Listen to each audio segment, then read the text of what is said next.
ফিরে আসা দ্বিতীয় পর্ব, পরবর্তী অংশ। বিকেল 5টা। আজ মেজরের ডিফেন্সের বন্ধুরা এসেছে মেজরকে দেখতে। সবাই ড্রয়িং রুমে বসেছে।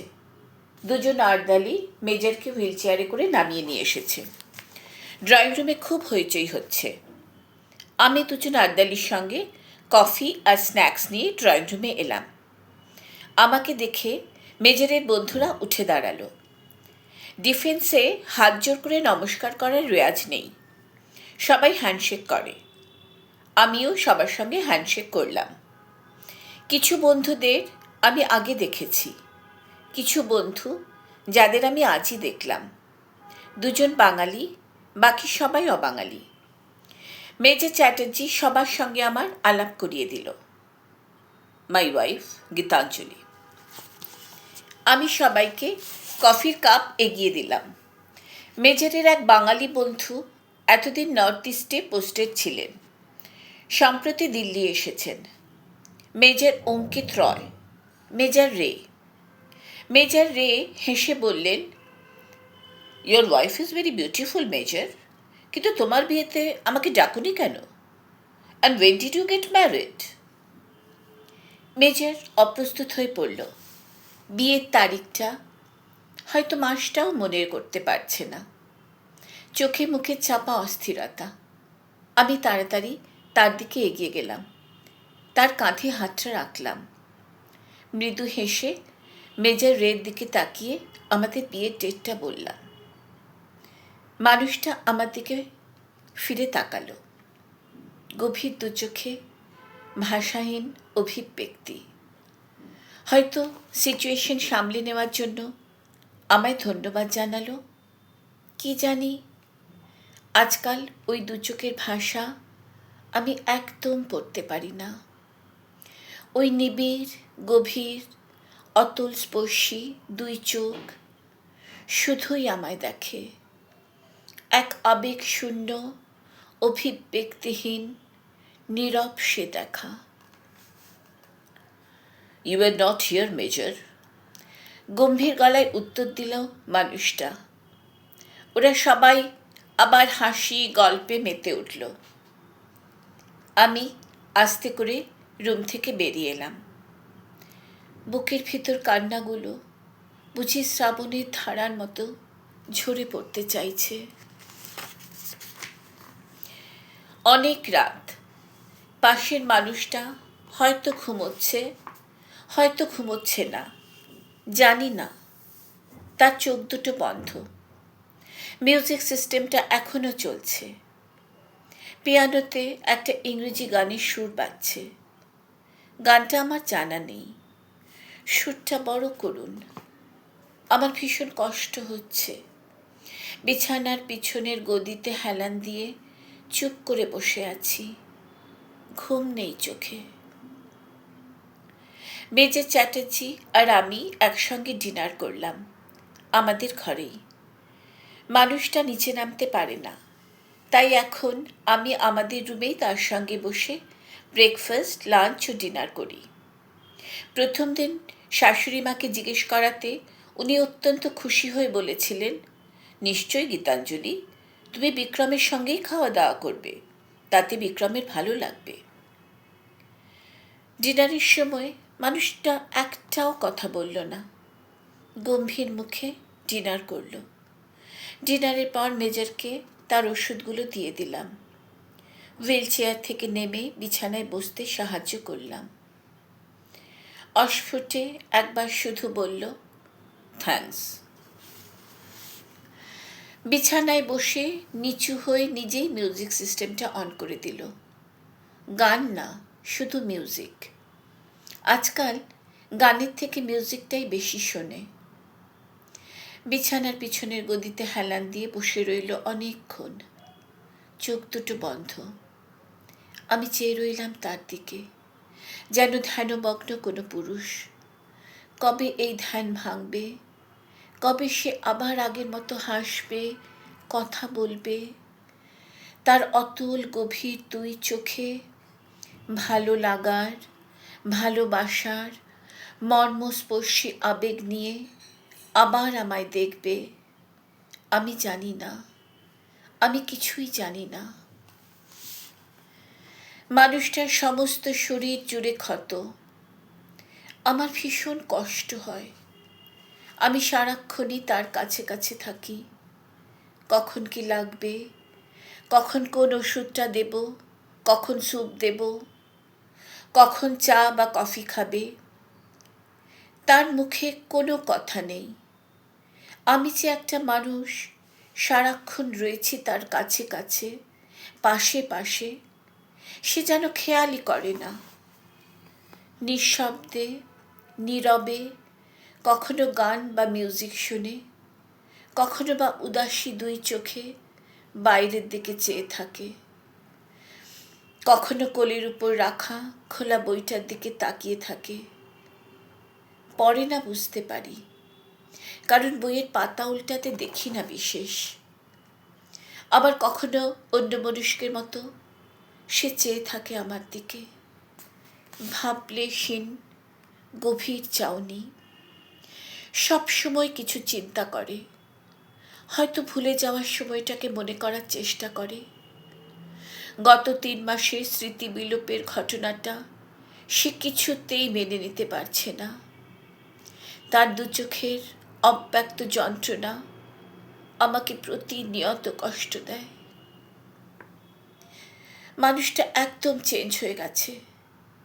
শুধু সে যে আমাকে চিনতে পারে না তা নয়, এই মানুষটাকে আমিও যে চিনতে পারি না। এ যে আমার ভালোবাসা সেই মানুষটাই নয়, এ যেন অন্য কোনো মানুষ, অন্য কোনো পুরুষ। আমার বুকের ভিতর আকুল করা ভালোবাসা তো এই মানুষটার জন্যে নয়।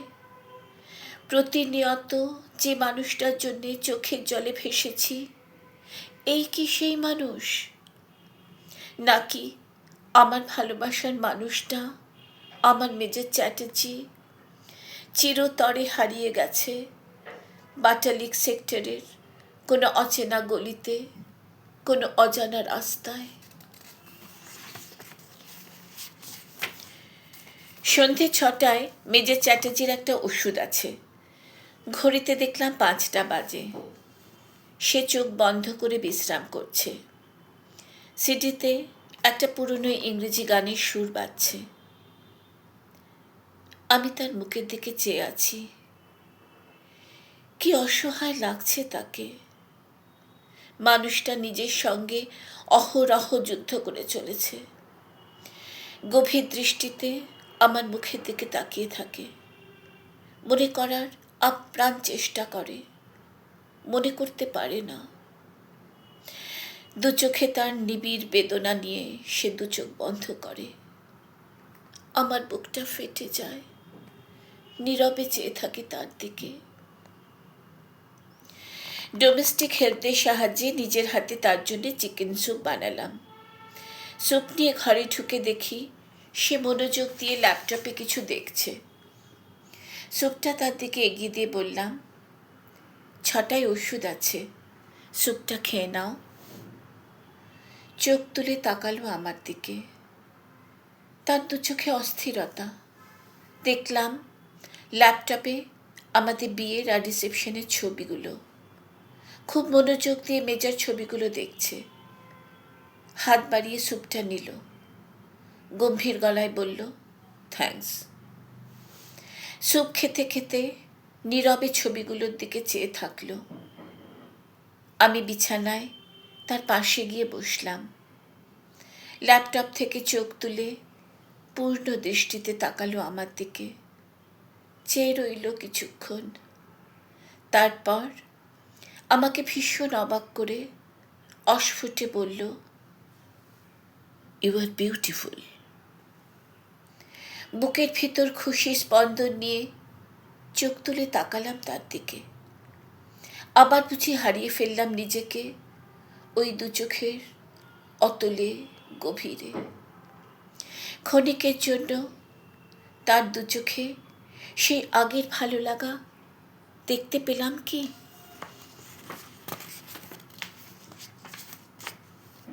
সন্ধেবেলা শ্বশুরমশাই আর শাশুড়ি মা আমাদের রুমে এলেন।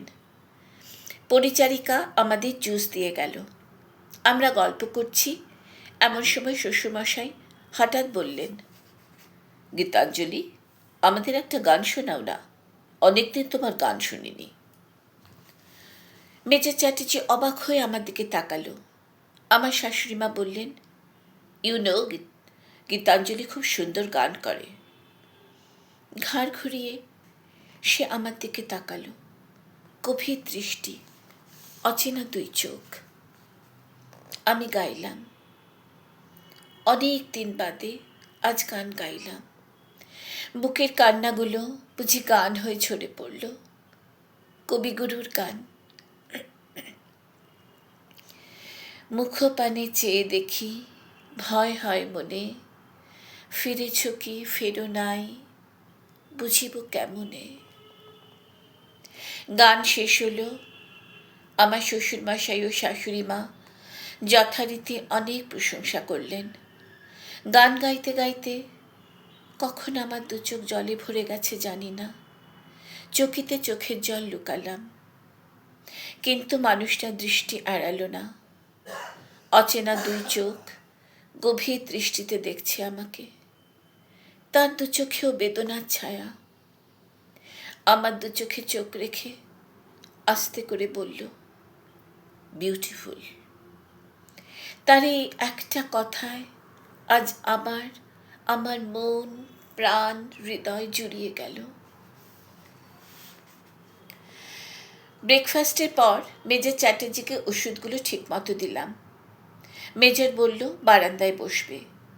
আমি মেজরকে হুইল চেয়ারে করে বারান্দায় নিয়ে এলাম। এরকম একটা ঘটনা তাকে একদম স্তব্ধ করে দিয়েছে। দূরের দিকে চেয়ে বসে রইল। আমি চুপ করে তার পাশে বসে রইলাম কিছুক্ষণ। জিজ্ঞেস করলাম, কিছু লাগবে কিনা। মাথা নেড়ে না করল। কুক এবং ডোমেস্টিক হেল্পদের ইনস্ট্রাকশন দেওয়ার জন্য আমাকে একটু নিচে যেতে হবে। বললাম, আমি নিচে যাচ্ছি। সে কিছু বলল না। আমি যখন তার পাশ দিয়ে নিচে যাচ্ছি, মেজর হঠাৎ তার ডান হাত দিয়ে, কারণ মেজরের বাঁ হাতে ব্যান্ডেজ, মেজর তার ডান হাত দিয়ে আমার হাতটা ধরল। গম্ভীর গলায় বলল, নিজের সঙ্গে আমি তোমাকেও কষ্ট দিচ্ছি গীতাঞ্জলি। আমি তার চোখের দিকে তাকিয়ে মৃদু হাসলাম। এগিয়ে এলাম, একটু ইতস্তত করে তার মাথায় হাতটা রাখলাম। তার চুলের ভিতর আঙ্গুল চালাতে চালাতে বললাম, তুমি আমায় কোনো কষ্ট দিচ্ছ না মেজর চ্যাটার্জি। নিচে নেমে এলাম। এ বাড়িতে 4 জন ডোমেস্টিক হেল্পরা আর একজন কুক আছে।